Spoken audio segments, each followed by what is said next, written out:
Okay, this is section 5.6, graphing inequalities in two variables, page 315.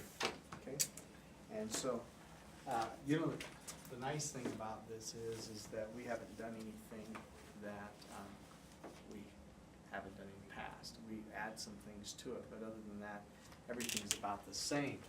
So I'm going to begin by reminding you of a couple things. This is what? Standard form of a line. Okay, so this is standard form of a line, right? Okay. So what is this? Slope-intercept form of line. All right. So they're the same thing, or they can be the same thing, right? Slope-intercept and standard. Okay. So what is the difference between the two? Yes. The one you can graph. Okay, this one we can graph, can't we? All right, and what is this? Your y. It's a y-intercept, and what is this? Slope. So if we were to graph a line, right? You remember how to do that. All right. So let's graph this. Let's just graph this. Number one is 3x minus y equals 2. Okay. So let's try to remember how to do this. All right. What do we need to do first? Subtraction to addition. Change subtraction to addition. Put it in slope reduced. And how do we put it in slope-intercept form? Move the x. 3x from both sides. Okay, but I'm looking for 3 words. Solve for y. Solve for y. That's what I'm looking for. Solve for y. So we're going to subtract 3x from both sides. So we get a negative y equals 2 plus a negative 3x. Now what? You have to divide by -1. Okay. Should I switch these? Yeah. Okay. All right. So I switch these. And so I'm going to go a negative 3x plus 2, and then I have a negative y. And then I'm going to divide by, you said negative 1? So I get y equals positive 3x, is that right? Plus negative 2, correct? Lauren, questions? All right. And so I would graph this line down 2, right? Oh, and I graph this first, don't I? I graph this line down 2. And then I go up, what? 3. And 2, Over 1. which way? To the right. To the right. Can I keep going? Yes. Yep. All right, I can keep going. Okay.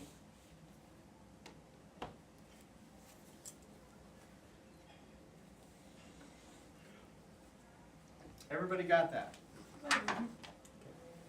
And that is a line, right? Now, what does that line entail? Well, this is a solution to that line, isn't it? And these are all the points that are on that line. In other words, these are all the x and y values that go together, right? It's on this line. So my answer is this line, isn't it? Yeah. So if 1, 1, right? If I put 1 in, right? If I put 1 in for x, I get 1 back for y. Is that true? Where did 1, 1 come from? I just looked at the graph. I said 1, 1's on the point, right? Well, let's look. If I put 1 in here, I get 1 times 3 is 3. 3 plus a negative 2 is 5.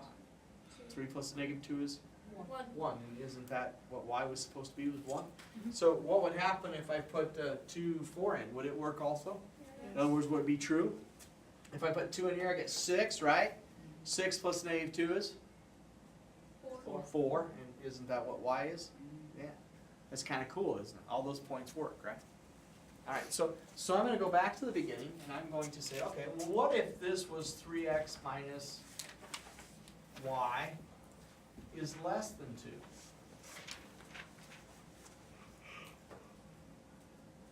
How would that change the problem? Okay, and that's where we're going today. We already know how to do this, don't we? Yeah. What we have to do is that. Okay? So what this means is this is a totally different concept. still uses this line, right? But now we're talking about values that are on one side or the other of the line. You'll see that this line breaks this graph up into two what we call half planes. There's one here and one here, right? How many points are in these half planes? How many points are in this half plane? None. How many points are in this half plane? There's millions, isn't there? Infinite, isn't there? How many points are in this half plane? Infinity. Alright, so when we do a problem like this, what we're going to do is all those points are on one side or the other are part of your answer. Interesting, huh? So can the line be part of your answer too? Could be. Question, in this particular problem, do you think the line is part of your solution? No, Why not?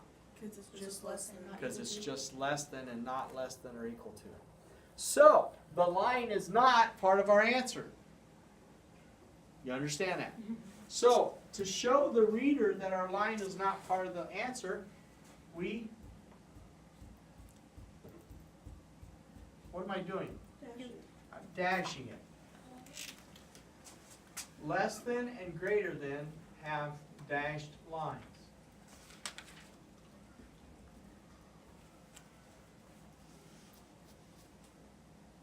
Okay? Less than or equal to or greater than have solid lines. That's how we tell the reader, whoever's looking at it, hey, the line is included in the answer or not included. Any questions about that? Okay, so let's take this one, all right? Now, the first thing you're going to do is you're going to solve for y. We know how to do that, don't we? And you must leave this inequality line in here until we get down to y equals, right? And you won't know that until I need to tell you that. But you need to solve for y with the inequality sign still in there. Y. What happens sometimes in an inequality? Or the sign switch. Why would the sign switch? If we're divided by negative. If we multiply or divide by negative, we switch signs. So when we solve for y, we're going to just solve, right?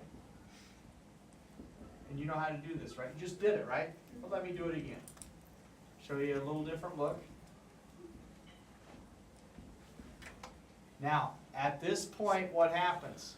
Divide by -1. I have to divide by -1, and when I do that, what happens? The sign The sign switches. So you, So I get y is greater than 3x plus -2. Does everybody understand that? Now, do I still graph the same line? Yes. I still graph y equals 3x plus -2. Because that's my boundary. That's what separates it into two half planes. Let me say that again because some of you are still writing. I still graph y equals 3x plus -2 because it's my boundary. It shows me where I cut the graph into two halves, right? Remember they're called half planes, right? Okay, now, but since this is greater than, my line is dashed. It's not solved. You understand it? So now, I've graphed the line, I've made a boundary, and I've created two half planes. I'm going to erase the half planes because I'm going to do something next. I'm going to put a box around this. Now what's the box for? It means those numbers on that half. When I'm going to shade one side or the other that satisfies that condition. I'm going to shade one side or the other that satisfies that condition, this condition right here. Alright? If I did not put a box around it, I continue shading forever, don't I? Right? Well, we want to contain it. Alright? How do I know which side to shade? What your sign says. Yep. Since y is greater than, then it would be on the left side. Left side you would shade. How many of you think it's the left side? How many of you think it's the right side? Okay, so there's a discrepancy on which side to shade. You want to be exact? Let me show you something. Pick a point that is clearly on one side or the other. 1, 1, okay. 1 is on the line. Is it clearly on one side of the line or the other? It's not. 1 is on the line. Don't pick 1, 1. 3, 1. What is the best point to pick? Do you think? 0, 0, 0. Isn't 0, 0 the easiest to work with? Mm-hmm. So is 0, 0 clearly on one side or not? Yes. All right, so what we're going to do is we're going to take, It's not even, there's not even a point on this. see this line? Yes, but it's clearly on one side of the line or the other, right? Oh, yeah. All right, we don't want it to touch the line because we know the line's not part of the answer, right? All right, so it's clearly not on the line. So here's what we're going to do. We're going to test 0, 0. We're going to test 0, 0. If it works, every point on that side works. If it doesn't work, every point on the other side works. You understand what I'm saying? If one point works, they all work. If one point doesn't work, none of them work. It's the other side that works. So it's kind of a cool little test because it takes care of it. Just one little test. All right? So we're going to put 0, 0, and we're going to put it into always when you solve for y with the inequality. So we're going to go 0 is greater than 3 times 0 plus a negative 2. Now you'll notice that I substituted 0 in for x, and I substituted 0 in for y.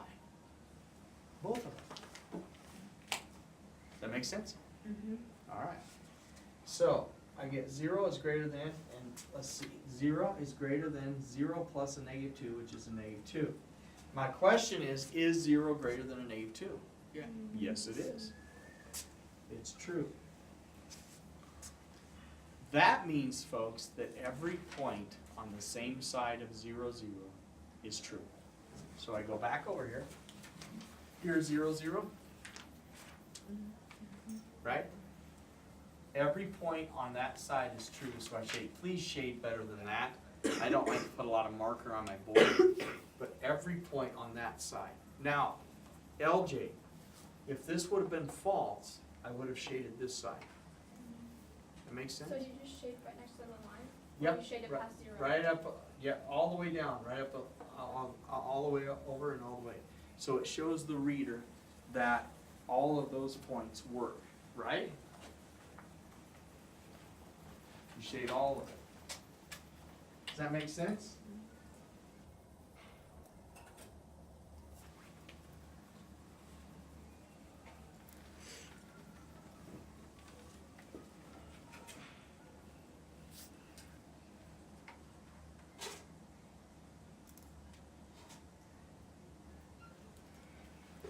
Okay.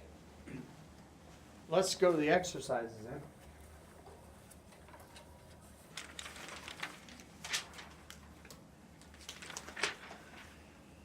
We're going to do 12 through 23.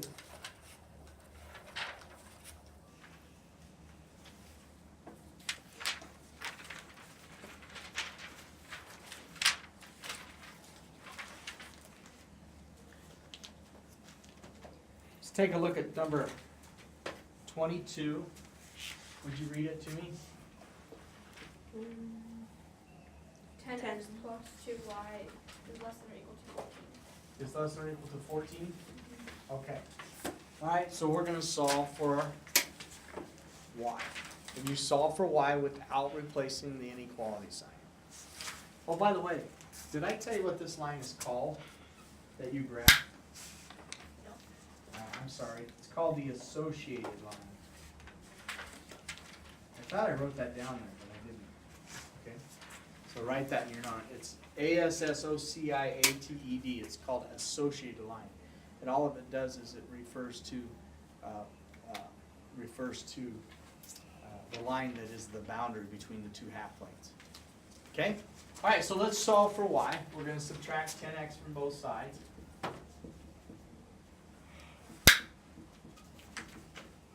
Okay, so we get 2y is less than or equal to a negative 10x plus 14.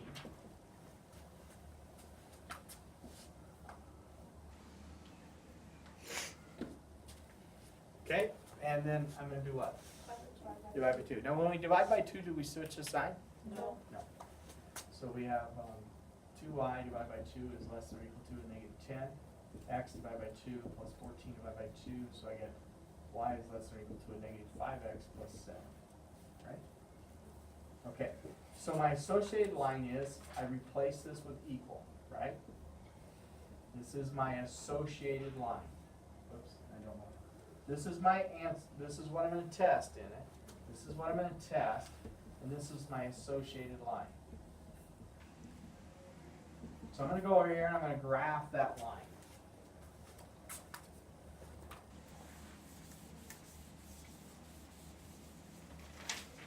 Okay, so I'm gonna, the y-intercept is what? Y-intercept 7. So I go up 7. 1, 2, 3, 4, 5, 6, 7. And my slope is -5.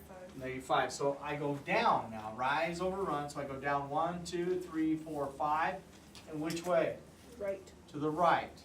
And I can do it again. 1, 2, 3, 4, 5 to the right. Okay? Anthony, is my line solid or dashed? Solid. It is solid because it is less than or equal to. So I take this and I make it a solid line. Okay? What's the next thing I do? You draw a box. And what's the box for again? To shade. Yeah, you don't want to have to shade the whole graph paper, right? So what we do is we box off what we want to shade. So we're not shading all day. All right? Does it matter really where? Just No, around just it? make sure that there's enough to cover the line. Okay. Okay? Now, what point should I always test if it's not on the line? 0, 0, 0. But folks, if 0, 0 is on the line, you're going to have to test one that's not off the line. So 1, 1 or 0, 2, you have to pick a point that is clearly not on the line. 0, 0 in this case is clearly not on the line. So we're going to test it. And we always test it here, don't we? Don't test it here. We test it here, the last inequality. So we go 0 is less than or equal to a negative 5 times 0 plus 7. This is 0. This is a great thing about this. Is 0 less than or equal to 7? Yeah. I was hoping it wasn't, so we could shade the other side, but this works also again. So we shade the side of 0, 0, which because 0, 0 works. So we shade 0, 0. So on the side of 0, 0 we shade. I was hoping it wouldn't work, so we could shade the other side. But that's life, right? Okay? All right, just so you know, we are going to do, and I don't know, she's already got, Nadima's already got, but we're going to do page 318, numbers 12 through 23. It is not due tomorrow, it's due Monday. On Monday, we'll review, and Tuesday of next week, we're taking a test. So if you want to study over the weekend, here's your chance. That'll be the first test, I believe, of this 9 weeks, is that right? So, you do well. Any questions? Tuesday.